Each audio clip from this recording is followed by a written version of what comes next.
Mm. Yeah, I read a fair amount of poetry in Britain, but I can't say that I'm an expert on Russian poetry. The poets that I read a lot of they tend to be Scottish poets, and so I could recommend maybe that people could look out for Norman McCaig. He's a great Scottish poet, very funny but very beautiful writing. There's a contemporary Scottish poet who just won a prize for the best book in Scotland called Kathleen Jamie. So the best Scottish book last year was by her. There's so many different great poets that you can find out about from Scotland, but I'm afraid I can't talk to you very much about the Russian ones.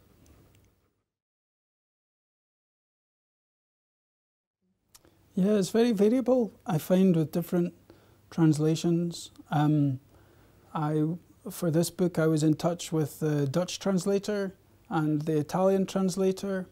The only language other than English that I can speak is Italian, and so it was really nice to be in touch with her about the specific words to use in certain situations in the book.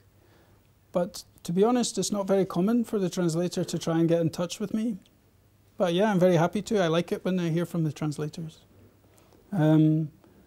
This book is in several of the languages of the Far East, and I would like very much to have heard from them.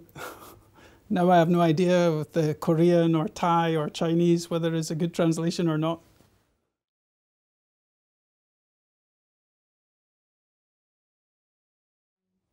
Yeah, no, I've read some Chekhov, some of the short stories I like very much.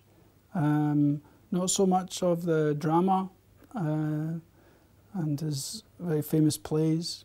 But to be honest, the Russian doctor writer that I am a bigger fan of is Bulgakov, more than Chekhov, just because he has such a lightness, such a levity, such humor, and he shows a sort of the explosive possibilities of the imagination, really. And you can still tell when you're reading Bulgakov that he's a doctor. The sort of descriptions of the anatomical things that he describes can be quite extreme, even when he's not talking about his medical writing. And of course, the Doctor's Notebook is just a magnificent.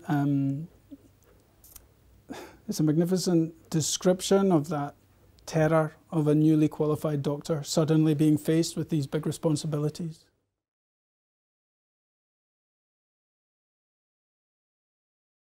Well, that's a very big question. How do people stay healthy in the modern world? I guess you have to do all the sensible things, sadly. You have to do some exercise every day. You have to not drink too much, not smoke too much. Make sure you have good friendships that support you. Try and find work that you love, that you have some creative outlet in. Try to keep your enthusiasms and follow your enthusiasms. I don't think there's any greater secret to staying healthy in a city than that.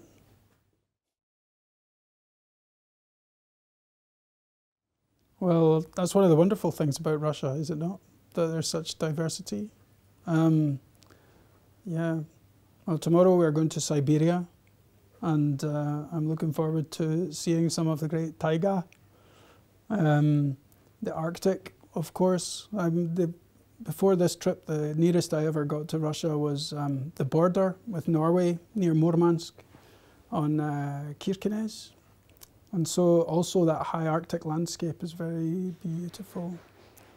And then the Black Sea. I've only been on the Turkish side of the Black Sea, but it's also a fantastic landscape.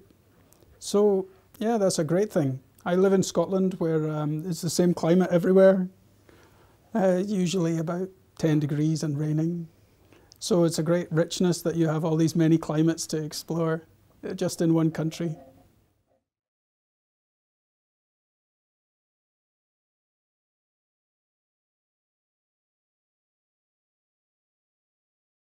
Well, it's coming, certainly, in medicine, that we're going to have computers and algorithms deciding which kinds of tests we should have, maybe even which kinds of treatments that we're going to have. More and more of my patients, before they come to see me, have already looked up all their problems on the internet. And so they already have a good idea what they might have. But of course, what the internet doesn't tell you is how likely it is that you have one of these problems. And so my impression is that it's coming, but